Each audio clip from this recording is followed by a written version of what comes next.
Hey, Rahul. Lass uns wieder Freunde sein.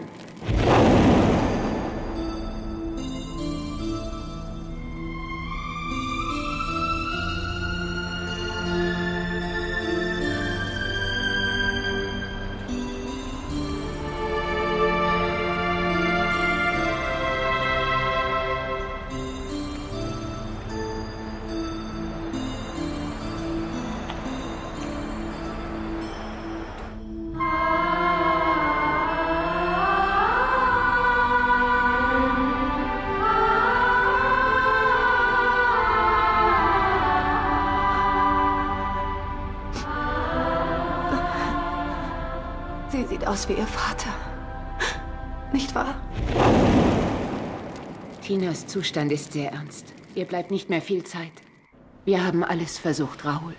Aber die Blutungen sind so stark, dass wir nichts mehr für sie tun können. Sie hat es gewusst. Ich habe ihr gesagt, dass es bei der Geburt Komplikationen geben könnte. Aber sie wusste auch, wie sehr sie sich ein Kind gewünscht haben.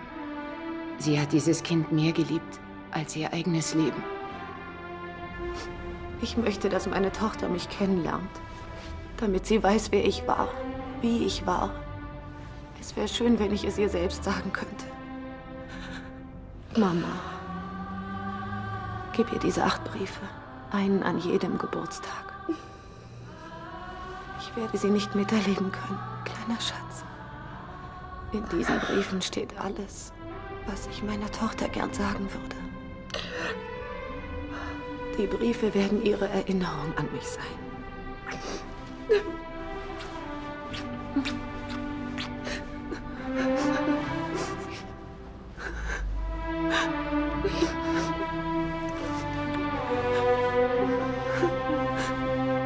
Das ist nicht fair von dir. Das ist nicht fair.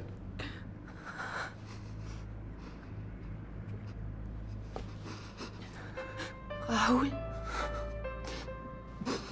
Hey, Rahul.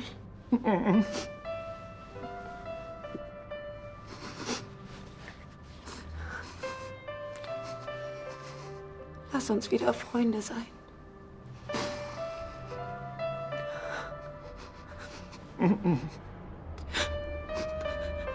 Bitte versprich mir, dass du nicht weinen wirst. Versprich es mir.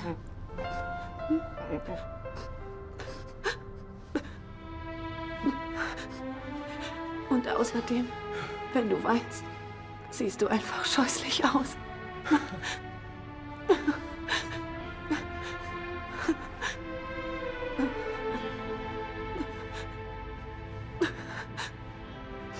Du musst mir noch einen Wunsch erfüllen. Bitte. Nenne unsere Tochter Anjali, ja? Versprichst du mir das? Es tut mir leid, Rahul. Es tut mir schrecklich leid.